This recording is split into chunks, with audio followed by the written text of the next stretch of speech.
Hello everyone, this is the first video I'm making after Natlan's release, and I have to say, it's been pretty fun. I've been enjoying the nice quality of life changes and new content that this update has brought, and I'm excited to see what the next update will bring soon, because it's already been announced. But for now, let's talk about one of the most fun characters released in Genshin's history, Kinich. If you enjoyed the video, remember to like and sub, it would help out a lot. Thanks, I really appreciate it. So Kinich is a very interesting and unique character. He's a Dendro Claymore character who plays like a hyper carry slash Dendro driver for most of his teams, as his playstyle prefers him to stay on field. His skill is the most important part of his kit as it defines what he needs to do, which is obviously damage, but he does it differently than most characters of similar archetypes.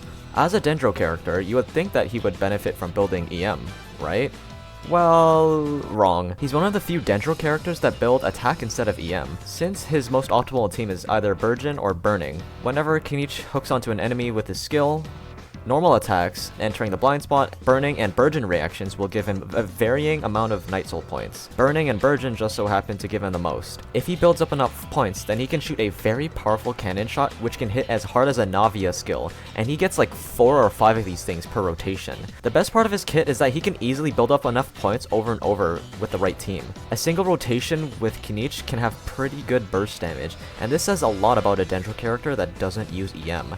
One thing I like about Kinich is the movement. While he uses his skill in and out of combat, it just feels very smooth. I don't know how to really describe it else. Sometimes it will occasionally throw me off when there's 2 or more enemies, but for the most part it feels really good to use. Like the momentum that he has when exploring just feels phenomenal. Kinich doesn't feel like a Claymore character because of how smooth he is to use, which I find a lot more common with a lot of the older released Claymore characters. I really like how Kinich's kit is designed, because the reason why he's so good isn't because Burgeon or Burning is good, it's because his own kit by default is good and fun. They just so happen to make use of the not so great Burning and Burgeon reactions. I'm mainly talking about the skill here for his kit being pretty good. The burst is mainly there for some extra chip damage and Dendro application. The normal attacks are just cosmetic pretty much. Since the burst isn't really all that useful, you don't need energy recharge, it's really not that important since it doesn't really affect rotations all that much. But this is a good thing since in its own way, you can use those extra stats for something else like crit or attack. Let's talk about my Kinich build. For weapons, I've heard that the new Natlan craftable is pretty good on him. I haven't tried it yet because I have Serpent Spine and I recently got the new 5-star Claymore for him, but it is a good baseline from what I've heard. And it has a lot of attack, the passive's pretty good, it's pretty much designed for him. One thing I found a bit annoying about Kinich with Serpent Spine is that it's very easy to lose the stacks since Burgeon and Burning reactions will proc so easily, and those do result in him losing the stacks if he gets hit by them. Using Serpent Spine with its increased damage to the user and Farina draining my HP can lead to some very unexpected things. Instead of doing 6 digits of damage, he would be 6 feet under.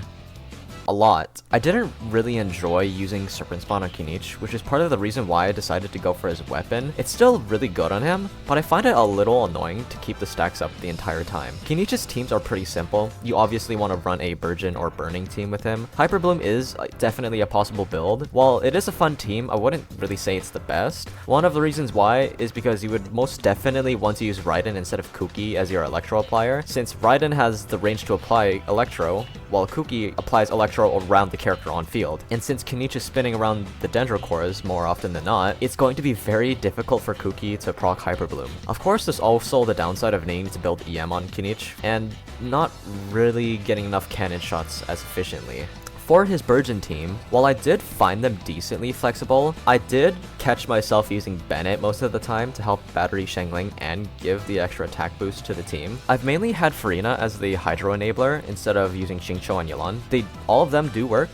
While she does increase the overall team damage, there is a potential risk of needing to reset more often since she does drain HP quite fast. I don't really find this a very big problem since enemies do die very quickly, but to each their own. I feel like a lot of people are going to ask me about who is better between Kinich or Alhaitham, so I do think both characters are very strong, and it's kind of unreasonable to compare the two since their best teams are completely different from each other.